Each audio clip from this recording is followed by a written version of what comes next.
ওরে কি সুন্দর কে পাখি রে তুই কাজল বরণ টিয়া, কি সুন্দর কে পাখি রে তুই কাজল বরণ টিয়া।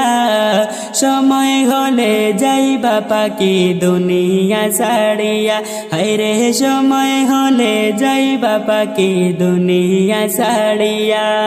ওরে দুই দিনের দুনিয়াতে গেছো যে পড়ে, দুই দিনের দুনিয়াতে গেছো যে পড়ে।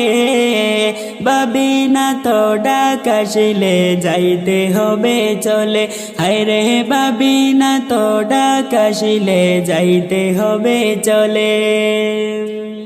ওরে কি সুন্দর কে পাখি রে তুই কাজল বরণ টিয়া, কি সুন্দর কে পাখি রে তুই কাজল বরণ টিয়া। সময়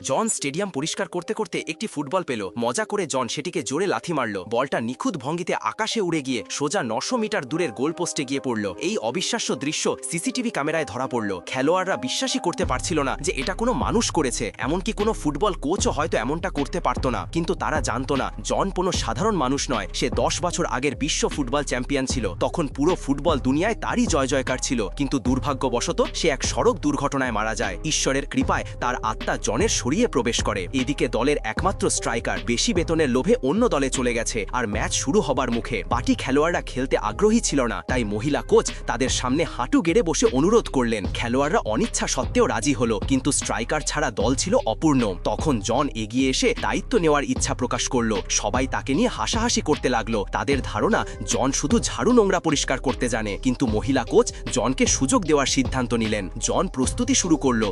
একদিন ছেলেটি ঘুম থেকে উঠে দেখলো তার চোখে যেন এক্সরের মতো দৃষ্টি এসেছে। এখন সে সবকিছুর আসল দাম দেখতে পারে। একদিন তার মা তাকে বাড়ি নিয়ে এলো। বাড়িতে পৌঁছাতেই তারা দেখলো তার দুই ভাই যে প্রাচীন জিনিসগুলো কোটি টাকায় কিনেছে সেগুলো সব নকল। দুই ভাই গর্ব করে সেগুলো সবাইকে দেখাচ্ছিল। কিন্তু ছেলেটি বিনা দ্বিধায় সেই জিনিসগুলো মাটিতে ফেলে দিল। সে বলল এগুলো সব নকল, এমনকি এগুলো কোন সময়ে তৈরি হয়েছে তাও বলে দিল। কিন্তু দুই ভাই জেদ ধরলো যে এগুলো আসল। এতে দাদু রেগে পা ঠুকতে লাগলেন। তিনি ছেলেটির কথার পুরো সমর্থন করলেন। তিনি বললেন এই নকল জিনিসগুলোর দাম $20 হবে না। তারপর ছেলেটি তার এক্সরে দৃষ্টি চালালো। সে দেখলো বাড়ির কুকুরের বাটিটাই আসলে অমূল্য। সে বাটিটা দাদুর কাছে নিয়ে এলো। সে বলল এই বাটির দাম $5 মিলিয়ন।